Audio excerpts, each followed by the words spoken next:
Rusia, Gran Bretaña y Francia. Mencionamos la última clase que se ha ido desarrollando este conflicto, no solamente en Europa, sino que en Asia, también en África y después, posteriormente, se va a unir América. Hemos mencionado también los distintos tipos de batallas que se han desarrollado en el frente occidental y en el frente oriental, distintos tipos de resultados. En algún caso, los aliados van a vencer, y en algún caso, casi tendría que haber sido imposible, pero sí vencieron en el caso de la batalla de los Dardanelos o Galípoli, como estamos observando, los de los imperios centrales que tiene que ver con el Imperio Otomano. Se ha ido desarrollando una de las batallas más sangrientas, la batalla de Verdún, pero la más sangrienta de todas en la Primera Guerra Mundial, la batalla del Somme, que dijimos 146.000 personas fallecidas en los aliados y 165.000 en el caso de Alemania. Hemos especificado los tres tipos de etapas. La primera etapa, la guerra de movimientos, la segunda etapa, la guerra de posiciones, y en el último, el tercer etapa, hemos ido mencionando el fin de la guerra. Les hago recuerdo, hemos mencionado el ingreso por parte de Estados Unidos con la declaración de guerra hacia Alemania por parte del pacifista, hasta ese momento pacifista, presidente de Estados Unidos, más que el Congreso le va a obligar a dictar esta declaración. Woodrow Wilson, el presidente de Estados Unidos, el 6 de abril de 1917, dijimos, declara la guerra a Alemania, y posteriormente hemos mencionado los motivos, el hundimiento del RMS Lusitania, y también hemos mencionado el telegrama Zimmermann, cuyos fines eran, pues, vamos a decir, calar los intereses norteamericanos. Posteriormente hemos mencionado el segundo detalle que dice el 3 de octubre de 1918, 3 de marzo de 1918, el tratado entre Rusia y Alemania, el tratado llamado Brest-Litovsk. Les vuelvo a hacer recuerdo, en algún banco de preguntas he visto esa consulta hacia los estudiantes, cuál es el nombre del tratado entre Alemania y Rusia, y no se van a olvidar, Brest-Litovsk, ese es el nombrecito. 3 de marzo del 18, entonces, se ha desarrollado la salida de Rusia en el conflicto. A partir de ahí vamos detallando varios puntos, compañeros. Como están observando ustedes, el Imperio Austrohúngaro se va a tener que retirar, pero antes de eso, el 26 de septiembre de 1918, hay un armisticio en Tesalónica, Bulgaria va a salir del conflicto. Luego, un 3 de octubre de 1918, justamente, el Imperio Austrohúngaro se va a desligar de lo que va a ser justamente la alianza con Alemania, y no solamente eso, se rinde y se va a desintegrar completamente el imperio. El Imperio Austrohúngaro se va a dividir en Austria, en Hungría, se va a dividir en lo que posteriormente va a ser Polonia, Checoslovaquia, Eslovaquia y otros pequeños países más. El 30 de octubre de 1918 va a haber un armisticio en Mudros. El Imperio Otomano también se rinde. Entonces, estos tres detalles que les estoy mencionando a la rápida no son interesantes en el sentido de que son sobresalientes en la guerra, solamente les menciono que han salido los aliados de Alemania. El primer o el más importante dato es el que están viendo ahí en la pantallita, justamente el Imperio Austrohúngaro. El 3 de octubre de 1918, el armisticio del Imperio Austrohúngaro es el más importante porque él había comenzado la guerra contra Serbia. Entonces, el Imperio Austrohúngaro se va a tener que rendir, y a partir de ahí Alemania va a quedar completamente sola. Vamos al detalle que estamos observando en la segunda etapa, en la segunda parte, vamos a decir. Dentro del fin de la guerra, lo que hay que mencionar es el nombre del emperador. Como están observando ustedes, compañeros, el nombre del emperador de Alemania se llama Guillermo II, alias el Kaiser. Ese es su apodo, su sobrenombre, el Kaiser. Anótense ese detallito, como siempre les digo, pueden sacar la captura, pero hay que ir detallando algunos puntos más. Entonces, Guillermo II va a ser un personaje que intenta por todos los medios a que Alemania no se rinda a que Alemania continúe en la Primera Guerra Mundial. Aunque sus aliados se hayan desintegrado de esta alianza, igual Alemania va a continuar a la cabeza de este personaje. Pero mientras el personaje está con el interés de que Alemania continúe en la guerra, fíjense el primer guioncito que menciona ahí. Revolución de octubre y Alemania, perdón, en Alemania, de octubre y noviembre. Fíjense el detalle, la imagen les estoy mostrando ahí y les voy comentando. A medida que el emperador Guillermo II se ha ido poniendo más terco, vamos a decir, en el sentido de no rendirse, pues la población de Alemania ya ha estado cansada, muy cansada, de 4 años de guerra. Tan cansada que en algún momento toda la sociedad alemana le va a pedir al emperador que se rinda. Simplemente le habían pedido que se rinda porque estamos muy cansados de 4 años de guerra. La respuesta del emperador ha sido: no nos vamos a rendir. Por eso ahí está lo que sucedió, es la revolución de octubre y de noviembre en Alemania. 2 meses completos que va a ir desarrollándose conflictos en Alemania dentro de la sociedad alemana, mientras que el ejército sigue combatiendo contra Francia.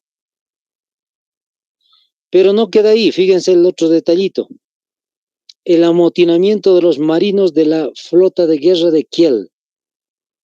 Anótense el detalle, es el 3 de noviembre de 1918. Les vuelvo a repetir, tanto las revoluciones de octubre y de noviembre fueron específicamente en esos meses, pero en el caso del motín de la flota de Kiel es el 3 de noviembre del año 1918. Entonces, el 3 de noviembre del 18, les comento, pueden ir tomando apuntes. La flota de Kiel es un sector al norte de Alemania y es la que tendría que estar en constante defensa y ataque contra los barcos de Gran Bretaña. Ustedes saben que los británicos son siglos y siglos capísimos en el mar. Entonces, la flota de los alemanes no lo es tanto. Los soldados, los marineros, los marinos, los oficiales de la Marina de Alemania le habían comentado a Guillermo II que iban a perder contra Gran Bretaña y es mejor no ir a la guerra. La respuesta de Guillermo II fue, lamentablemente, iniciar un conflicto y no desistir. Es decir, en otras palabras, lo que Guillermo II le había dicho justamente a los oficiales de la Marina era: aunque perdamos, tenemos que continuar en la guerra. Tienen que presentarse en el conflicto, aunque perdamos. Lo que está en juego es justamente el honor de Alemania. Entonces, ese es el detalle. Fíjense, Guillermo II no ha querido renunciar ni siquiera a un conflicto con Gran Bretaña que ya se sabía perdido. Y entonces los marineros, los oficiales se van a rendir. Otro detalle importante va a ser el caso de, al día siguiente, después del 3 de noviembre de 1918, después de que los marineros se hayan amotinado, el 4 de noviembre el ejército alemán se va a amotinar en contra de Guillermo II el Kaiser. Entonces, fíjense, eso es lo que había sucedido. Ya la población no lo quiere, a Guillermo II, las fuerzas armadas tampoco lo quieren. Al final, ¿qué es lo que va a tener que suceder? Pues el desenlace que están observando ustedes ahí en la misma imagen. 9 de noviembre del año 1918, claro, Guillermo II renuncia. Entonces, Guillermo II renunció completamente. Es muy parecido a la historia que hemos vivido en el caso de la Rusia imperial. ¿Se acuerdan del personaje? Nicolás II, el zar Nicolás II. Este personaje igual renunció porque sus oficiales en la Primera Guerra Mundial ya no lo apoyaron, ni el pueblo. Lo lamentable del zar es que ha sido muy terco o muy tardado en renunciar, porque después cuando renuncia sale a uno de las ciudades de Rusia y es asesinado. Fallece el personaje en realidad. En el caso de Guillermo II no le va a suceder eso. El personaje sí va a tener distintos tipos de riquezas, tesoros, todo se lo va a llevar y va a vivir tranquilamente. Y ya está. Lo que ha perdido es el poder de Alemania. Al desintegrarse el gobierno de Guillermo II, pues los ministros se van a hacer cargo y se va a formalizar un grupo de personas, es decir, se va a formalizar lo que se llama el gobierno provisional. Y como están viendo, pues el 11 de noviembre del año 1918, 2 días después, Alemania se rinde oficialmente. Y con esto, compañeros, va a terminar lo que va a ser la Primera Guerra Mundial. Con la rendición del gobierno provisional de Alemania, la Primera Guerra Mundial ha concluido con la derrota de los alemanes.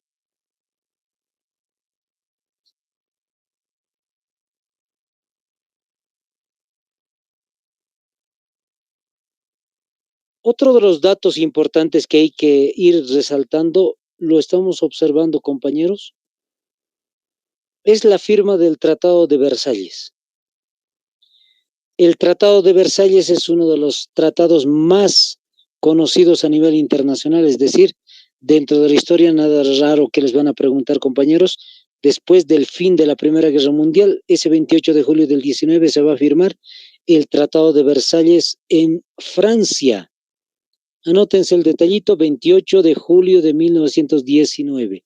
¿Por qué han escogido un 28 de julio? Porque ese día es el inicio de la declaración de la guerra del 28 de julio de 1914. Entonces, simplemente han escogido la misma fecha para terminar completamente la Primera Guerra Mundial.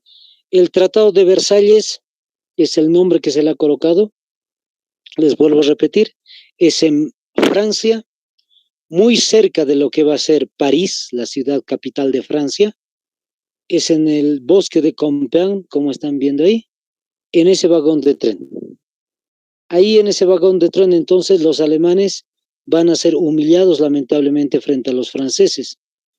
La comitiva está desarrollada de esta manera, es decir, el Tratado de Versalles ha sido formado por norteamericanos, británicos, franceses, son distintos tipos de personas que van a formalizar este tratado, pero el que más ha apoyado en este tratado y ha influenciado mucho ha sido Estados Unidos. Y el tratado es muy duro, muy complejo y muy duro. Entonces, lamentablemente, ese es el tratado que les van a mostrar a los alemanes y sin ningún tipo de discusión, es decir, les han colocado el tratado sobre la mesa y tienen que firmarlo. No hay posibilidad de debatir el tratado, no hay posibilidad de revisar el tratado, sino simplemente firmarlo. Este tratado de Versalles firmado, ahí está, lo están observando ustedes también, un detalle muy interesante, ha sido justamente formalizado en la Galería de los Espejos del Palacio de Versalles. Es justamente el momento en el cual se va a rubricar, se va a firmar justamente el tratado por parte de los alemanes, o dado a conocer si quieren ustedes.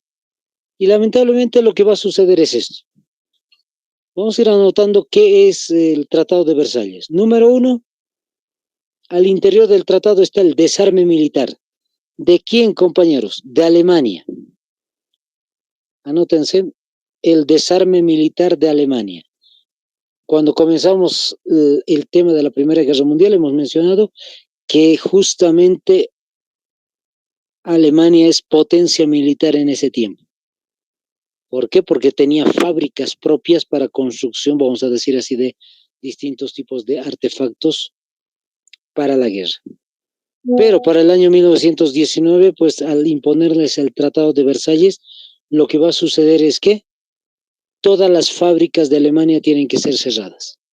Hay un desarme militar tremendo para los alemanes, está prohibidísimo que continúen nuevamente con la construcción, vamos a decir, el fortalecimiento de su ejército. En segundo lugar, el Tratado de Versalles afirma las concesiones territoriales.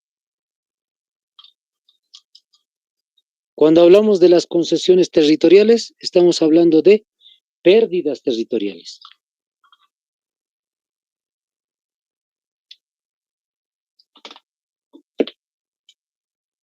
Pérdidas territoriales. Entonces, lamentablemente los alemanes van a tener que perder territorios en el lado de Alsacia y Lorena, en Renania, en lo que va a ser los Sudetes, que vamos a ver justamente ese punto en la Segunda Guerra Mundial. Vamos a especificar en ese momento, compañeros.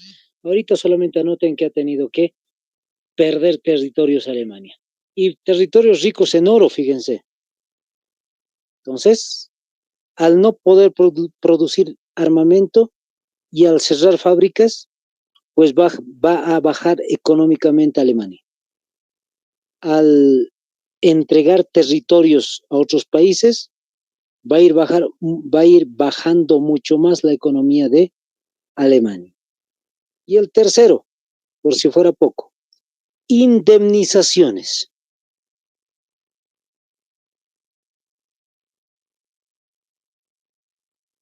¿A qué se refiere con las indemnizaciones? Que Alemania, por haber sido el último país en rendirse, y también era potencia militar económica, como ya habíamos dicho, tiene que pagar todos los gastos y perjuicios de la Primera Guerra Mundial. Así literal, compañeros, tiene que pagar todo, absolutamente todos los daños que se han hecho en cuestiones de infraestructura, de carreteras, de puentes, de agua, de electricidad, etcétera. Todo lo que se había dañado justamente por la guerra se va a hacer cargo Alemania.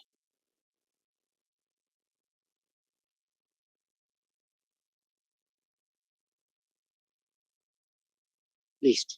Entonces, ahí está. Esos son los tres motivos principales del por qué, vamos a decir así, la Primera Guerra Mundial termina en un desastre. ¿Hay paz? Sí hay paz, compañeros. Los vencedores son Francia y Gran Bretaña. Está también Estados Unidos, está Japón, está Italia. Pero es un desastre porque hay un documental muy interesante en el cual muestra y dice la consecuencia de la Primera Guerra Mundial, el Tratado de Versalles, es inicio de la Segunda Guerra Mundial. Si el Tratado de Versalles no fuera tan duro, posiblemente no hubiésemos vivido una Segunda Guerra Mundial. Pero gracias al tratado, por decir así, lamentablemente se ha vivido una Segunda Guerra Mundial. Las consecuencias finales de lo que va a ser la Primera Guerra Mundial. Una primera consecuencia, nótense, 10 millones de fallecidos. 10 millones. Hay algunas cifras que van a ir variando. Siempre les comento, en algún momento estaba investigando en el internet, decía 11 millones, otros decían 12 millones, otros decían 9 millones. ¿Por qué varía tanto la cifra? Porque en ese momento no había, vamos a decir, lo sofisticado de las estadísticas, de especificar los nombres de todas las personas en todos los países. Entonces ha habido muchas personas desaparecidas y lamentablemente que no se han contabilizado, y por eso es que en algún momento varía a 12,000 y en otras a 11,000 o 10,000. Entonces, hay una cifra intermedia, por decir así, que es 10 millones de habitantes, 10 millones de personas en todo caso que han fallecido en la Primera Guerra Mundial. En el caso de los heridos, 21 millones de heridos.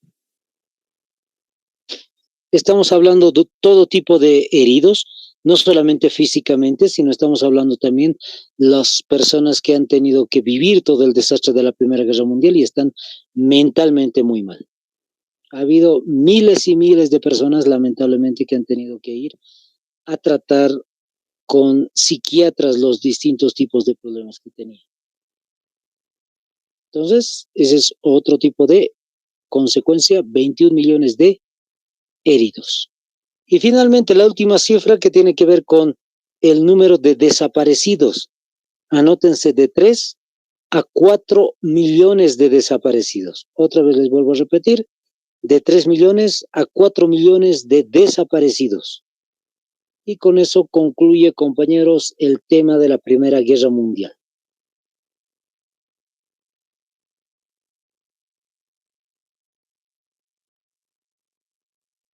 Ahí está. Entonces, espero que les haya sido muy importante todos estos datos. Ahora vamos a especificar otro tema más.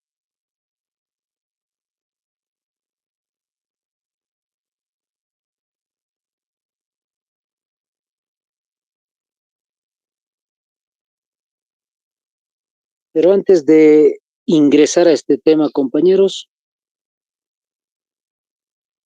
como siempre, vamos a hacer una pequeña ronda